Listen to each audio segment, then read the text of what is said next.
the next subject and the code is 302. Subject name is advertising and consumer behavior. ठीक है. As per the name, advertising and consumer behavior. In whole subject, we will discuss about the two things. First one is about the advertising.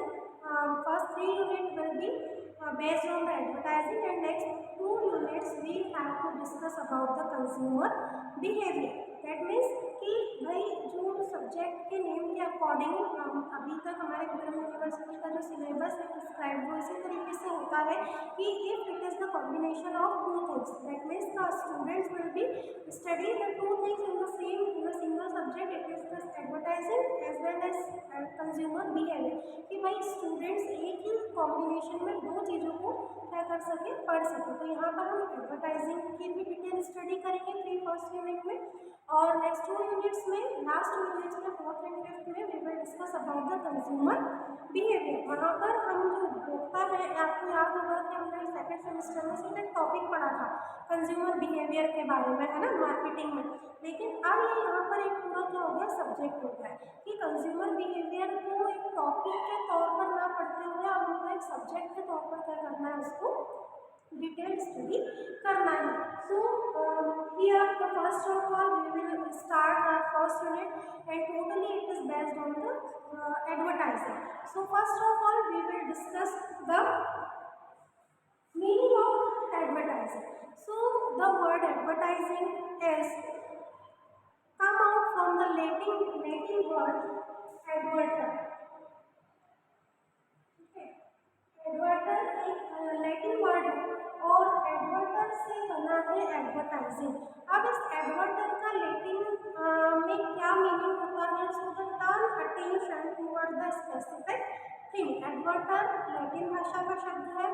एडवर्टर का मतलब होता है कि किसी की specific, किसी की वस्तु की तरफ आपके अटेंशन को, आपके ध्यान को क्या करना, मोड़ना, ध्यान आपका केंद्रित करना किसी भी एक पर्टिकुलर वस्तु की तरफ, कोई भी स्पेसिफिक थिंग की टूवर्ड्स अटेंशन पे करना, उसको ध्यान केंद्रित करवाना, इसको हम कहते हैं एडवर्टाइजिंग. अब advertising one more thing, it is a simple meaning and it is taken from the Latin word adverter, which meaning is the turn attention towards the specific thing. One more thing is here, if you are selling your products, your services, anything which you want to sell to your customer, that is means how effectively and how efficiently you are selling it to the others. आप कितने प्रभावशाली ढंग से किसी को क्या कर सकते हैं, आपके प्रोडक्ट्स और सर्विसेज बेच सकते हैं. दैट मीन्स कि कहा जाता है कि फ्रेज या हम कहने की ऐसा सुना है कि एक गुड जो मार्केटर है या जो सेल्स पर्सन है, कोई बाल्ड पर्सन है, मतलब जिसके सिर पर अगर बाल नहीं है और अगर आपने उसको कंघी बेच दिया, वो आपने बेच दिया, कि दैट मीन्स कि you know the marketing in a very good manner. इसका मतलब कि आपको मार्केटिंग बहुत सही तरीके से करना आती है कि किसी बाल पर्सन को आपने क्या कर दिया, कॉम जो है वो बेच दिया, कि भाई जिसके सिर पे बाल नहीं है वो कंघी का क्या करेगा, लेकिन फिर भी आप उस पर्सन को क्या करके आए हैं, कंघी बेच कर आए हैं. तो एडवर्टाइजिंग कहीं ना कहीं मार्केटिंग का ही क्या होती है, एक हिस्सा होती है. जितने इफेक्टिवली तरीके से आप एडवर्टाइजिंग करते हैं उतना ही बेहतर आप आपकी सेलिंग को क्या कर सकते हैं, बढ़ा सकते हैं. तो एडवर्टाइजिंग का ये मीनिंग हो गया. अब अगर हम बात करें डेफिनेशन की, परिभाषा की, तो फिलिप कोटलर के अकॉर्डिंग, है ना, फिलिप कोटलर क्या कहते हैं, advertising is a non personal form of communication conducted through paid media under clear sponsorship. कि ये एक नॉन पर्सनल फॉर्म है इसका कम्युनिकेशन का, कि if we are watching TV, if we are listening radio, if we are watching the big hoardings on the road side, that means कि they are not personally talking to us, but whenever we are watching them, if we are listening the something about any product or services, that means it is a non-personal form. No one is coming to us and saying about the products and services, but still we are getting the things what they want to say us. कौन से क्या कहना चाहते हैं, फिर भी हम उस चीज़ को सुन रहे हैं, समझ रहे हैं, देख कर समझ रहे हैं, सुन के समझ किसी भी तरीके से जब कोई चीज़ हमें समझ आ रही है and we are going to the shop and purchasing it, that means the good advertising is has to be done by the person या कोई भी कंपनी या एजेंसी के थ्रू इतना बेहतर वो था एडवर्टाइजिंग कि भाई हम उस प्रोडक्ट को या उस सर्विसेज को खरीदने के लिए क्या हो गए एकदम से विलिंगली हम उसको क्या करना चाहते हैं, खरीदना ही चाहते हैं। तो इसको हम क्या करेंगे, एक नॉन पर्सनल वे का कम्युनिकेशन का जिसमें डायरेक्टली पर्सनली कोई कम्युनिकेशन नहीं होता है, but it is conducted through the paid media, है ना। आपको क्या लगता है कि भाई बोर्नविटा का एड आता है, बोर्नविटा कैडबरी का प्रोडक्ट है तो कैडबरी खुद एडवर्टाइजमेंट बनाती है, नहीं, एडवर्टाइजिंग की एजेंसीज होती है ना, अलग अलग एजेंसी होती है। कई बार आपने होर्डिंग्स पे देखा होगा कि सिर्फ वहाँ पर कॉन्टैक्ट नंबर लिखे रहते हैं, तो वो कॉन्टैक्ट नंबर उन एजेंसीज के ही होते हैं कि अगर आप उस होर्डिंग पर आपका कोई एडवर्टाइजमेंट देना चाहते हैं तो आप उस नंबर से क्या कर सकते हैं, संपर्क कर सकते हैं, लाइक दैट। तो ये जो बड़े बड़े ब्रांड्स होते हैं, जो कंपनीज होती हैं, ये खुद भी अपना एडवर्टाइजिंग बनाने नहीं चाहती है, they are just contact with the advertising agency, they are giving all details related to their products and services, और फिर वो उसको एनिमेशन करके या कितने अच्छे ढंग से कितने इफेक्टिव तरीके से वो उसको क्या करते हैं, प्रेजेंट करते हैं, ये सब एजेंसी का काम होता है ना। ये कंपनी तो सिर्फ अपने प्रोडक्ट की डिटेल दे देती है, एजेंसी ये जो जितने भी एडवर्टाइजमेंट हम देखते हैं ना टीवी पर, ये सब एजेंसी बनाती है। That's why it is called the conducted through paid media. इसको क्या कहा जा रहा है कि पेड मीडिया के थ्रू कम्युनिकेशन करके किसी भी वस्तु के बारे में, सर्विसेज के बारे में ग्राहक को बताना अंडर क्लियर स्पॉन्सरशिप, है ना। और उसकी जो क्लियर स्पॉन्सरशिप होती है कि भैया हमने स्पॉन्सर कर दिया कि हम देखते हैं कि अगर हमें किसी भी चीज़ का सपोज कि कोई फेयर लग रहा है, कोई मेला लग रहा है, तो उसको बड़े बड़े टीवीएस ने या हीरो ने या होंडा ने उसको स्पॉन्सरशिप कर दिया कि मतलब उतना पैसा उन्होंने दे दिया कि आप ये जगह पर मेला लगा सकते हैं और हमारे भी लोग वहाँ पर अपनी व्हीकल्स का क्या करेंगे, एडवर्टाइजमेंट करेंगे। तो वो जो स्पॉन्सरशिप है इट इज टोटली क्लियर, वो स्पॉन्सरशिप क्या है वहाँ पर क्लियर है। ये फिलिप कोटलर ने डेफिनेशन दी, ऐसे अमेरिकन एसोसिएशन ऑफ मैनेजमेंट ने भी एडवर्टाइजिंग की अलग डेफिनेशन दी, अलग अलग ऑथर्स ने डेफिनेशन को दिया हुआ है। यहाँ पर हमने डिस्कस किया है फिलिप कोटलर की डेफिनेशन। अब हम थोड़ी सी हिस्ट्री में जाएंगे एडवर्टाइजिंग की कि भैया जो एडवर्टाइजिंग है उसका ओरिजिन कहाँ से हुआ है ना, मतलब उद्गम उसका कहाँ से हुआ है, एडवर्टाइजिंग का कंसेप्ट सबसे पहले कहाँ से आया होगा। तो कोई भी चीज़ है उसकी हिस्ट्री उसके साथ क्या होती है, एसोसिएट होती है। आज अगर हम कोई सब्जेक्ट ऐसे एडवर्टाइजिंग पढ़ रहे हैं या कंज्यूमर बिहेवियर पढ़ेंगे या इसके पहले हमने ऑर्गेनाइजेशनल चेंज पढ़ा था, तो हर चीज़ की कहीं ना कहीं क्या है, हिस्ट्री है ना, इतिहास रहा है। तो उसी तरीके से एडवर्टाइजिंग का ओरिजिन क्या है, उसका उद्भव कहाँ से हुआ, उसकी हिस्ट्री क्या है। So in the early time जो वेंडर्स होते थे या जो ट्रेडर्स होते थे, just they are using the drums, they are employ are using the drum beater. वो क्या होता था, जो बड़े बड़े ड्रम रहते थे ना उसको ठोकते थे, उसको बजाते थे और बजाकर अलग अलग प्लेसेस पर जाकर लोगों को क्या करते थे, कोई भी इंफॉर्मेशन किसी भी चीज़ के बारे में देते थे। Generally they are talking, they are giving the information about the rulers, किसी भी चीज़ की वो क्या करते थे, जानकारी देते थे, एंड दैट इज कॉल्ड मुनाडी। वो क्या कहते थे, मुनाडी कहते थे।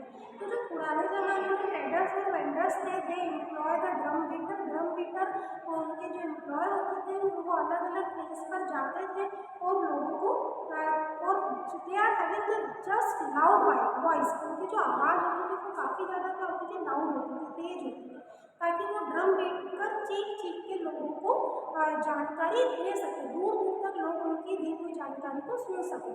फिर समय क्या हुआ, चेंज हुआ। Sometime the market was not permanent, है ना, generally in weekly they are conducted, that is called haat. तो कहते हैं ना कि अभी भाई हाट लगता है तो आप तो मार्केट जो है वो परमानेंट है ना, सुबह से शाम तक रात तक आप शॉपिंग कर सकते हैं, लेकिन पहले वीकली ये सब चीज़ें होती थी। तो just the traders are brought their products into the market and selling to the customer। तो ये जो कंसेप्ट था ये धीरे धीरे क्या होते चला गया और एडवांस होते चला गया, है ना। जैसे जैसे समय बदला तो चीज़ें क्या हो गई, चेंज हो गई। अब वो जो सेलर्स थे अब वो वीकली नहीं आते हुए परमानेंट अपनी शॉप हो गई उनकी, they just brought all the products for the customers and selling to they. तो इस तरीके से एडवर्टाइजिंग का क्या हुआ, धीरे धीरे एडवांस तरीके से एडवर्टाइजिंग। फिर भी लोगों ने देखा कि generally the folk singers, dancers या जो नुक्कड़ नाटक होते हैं, कोई भी इंफॉर्मेशन लोगों तक पहुंचाना, तो आपने देखा होगा कि भाई चौराहे पर कोई नाटक करके या कोई फोक सिंगर है ना, जो लोग गीत गाते हैं ना, उनको फोक सिंगर कहते हैं, तो वो लोग गीत गाकर या कोई डांसर्स होते थे, तो they generally travel one place to another place and giving the different information, या कोई भी जो महत्वपूर्ण जानकारी है, जैसे भाई पोलियो की दवा पिलाना है, या लोगों को जागृत करना है, या धूम्रपान के लिए लोगों को क्या करना है, इंफॉर्मेशन देनी है कि मत करो, इससे रोको, या ड्रिंक शराब के सेवन को रोकना है और बहुत ज़्यादा एडवांस जगह नहीं है, तो इन्फॉर्मेशन कैसे पहुंचाएगी। तो ये जो फोक सिंगर्स थे या डांसर्स थे या जो ये नुक्कड़ नाटक होते थे, है ना, किसी भी शो के थ्रू लोगों को ऐसा इकट्ठा किया जाता था, चिल्ला चिल्ला के बुलाया जाता था, फिर सब इकट्ठे हो जाते थे और फिर उनको क्या किया जाता था, जानकारी जो है वो प्रेषित की जाती थी अपने तरीके से, वो जो भी तरीका चुन रहे होते हैं उसके थ्रू। तो this is the origin of advertising. इस तरीके से फिर कॉन्सेप्ट क्या हुआ, धीरे धीरे बदला कि भैया जानकारी देने का सिर्फ यही तरीका है क्या, हम और क्या तरीके से लोगों को क्या कर सकते हैं, जानकारी दे सकते हैं। अब एडवर्टाइजिंग के थ्रू, या अब तो इतने सारे फॉर्म हो गए एडवर्टाइजिंग के, इतने सारे मीडिया के फॉर्म हो गए कि भाई ब्रॉडकास्टिंग के थ्रू या ईमेल के थ्रू, या एडवर्टाइजमेंट जो जनरली विज्ञापन और टीवी पर किसी वस्तु को देखते हैं उनके थ्रू, या ऐसे बहुत सारे मीडिया के प्लेटफॉर्म आजकल अवेलेबल है जिनके थ्रू एडवर्टाइजिंग क्या की जाती है, आसानी से की जाती है। लेकिन पुराने समय में एडवर्टाइजिंग का ये तरीका था, जो समय के साथ बदल के अब अलग अलग मीडिया चैनल पर क्या हो गया है, डिपेंड हो गया है, आधारित हो गया है। That is the origin of advertising. अगला चलते हैं फंक्शंस ऑफ एडवर्टाइजिंग, कि इस एडवर्टाइजिंग के क्या क्या फंक्शन है। तो पहला फंक्शन है इसका प्राइमरी फंक्शन, और सेकंड है सेकेंडरी फंक्शन। अब प्राइमरी फंक्शन ऑफ एडवर्टाइजिंग की अगर हम बात करते हैं तो it attracts customers and helps the marketer in promoting new products. तो इसका पहला जो प्राइमरी फंक्शन है वो क्या होता है कि भाई कस्टमर को क्या करना, अट्रैक्ट करना, और उसके साथ साथ न्यू प्रोडक्ट का क्या करना, कोई भी नया अगर उत्पाद है तो उसका प्रमोशन करना। Next is to assist the dealer to sell the advertise goods effectively. इसके साथ जो आपके डीलर्स हैं, टीवी पे एडवर्टाइजमेंट आ गया, दैट मीन्स के डीलर्स के पास में प्रोडक्ट क्या हो गया, अवेलेबल हो गया। अभी रिसेंटली मैंने देखा कि जो वाटरगर्ल का डीओ आता था, तो अब वो डीओ के फॉर्म में नहीं आते हुए उसका कोई स्प्रे टाइप का निकाला हुआ है, और वो फर्स्ट उन्होंने क्या किया है, लॉन्च किया है। तो एडवर्टाइजिंग आने के पहले अब वो किसी कॉस्मेटिक शॉप पर या कोई भी जनरल शॉप पर वो क्या होगा, अवेलेबल होगा। तो जो डीलर्स हैं उन डीलर्स को क्या करना, क्या कह सकते हैं हम, इफेक्टिवली तरीके से उसको बेचने के लिए असिस्ट करना। Next is to develop brand name, अपने ब्रांड को क्या करना, ब्रांड नेम को क्या करना, डेवलप करना। It is to increase use through the reputation of the advertising and also helps in improving standard of living of customer. इसका पहला और फंक्शन ये भी है कि भाई जो स्टैंडर्ड लिविंग है या लोगों का जो रहन सहन का तरीका है उसको क्या करना, डेवलप करना। और सेकेंडरी फंक्शन में क्या क्या आएगा, it is to assist the salesman and boost their morale, कि जितने भी सेल्समैन होते हैं उनकी मोरल को, उनकी नैतिकता को क्या करना, बूस्टअप करना। कि भाई अगर जैसे एमआर हो गए, मार्केटिंग रिप्रेजेंटेटिव हो गए, या कोई सेल्समैन है हमारे घर आते हैं, कई बार होता है कि हम सुनने तक नहीं जाते कि वो किस चीज़ की मार्केटिंग करने आए, वो क्या प्रोडक्ट लेने आए हैं। तो ऐसे में जो व्यक्ति का मोरल होता है कि यार मैं ये क्या काम कर रहा हूँ, मुझे सुनना पसंद नहीं कर रहा है, और मैं घर घर जा रहा हूँ, डोरबेल बजा रहा हूँ, कई लोग तो गेट ही नहीं खोल रहे। तो ऐसे में जो एडवर्टाइजिंग का सेकेंडरी फंक्शन हो गया वो क्या हो गया कि उन लोगों के मोरल को भी वो क्या करता है, बूस्टअप करता है। Next is to increase the profits by increasing sales. Secondary function क्या है कि जितनी ज़्यादा सेल होगी उतना ही ज़्यादा क्या होगा, प्रॉफिट होगा। तो सेल्स को अगर इंक्रीज करेंगे with the help of advertising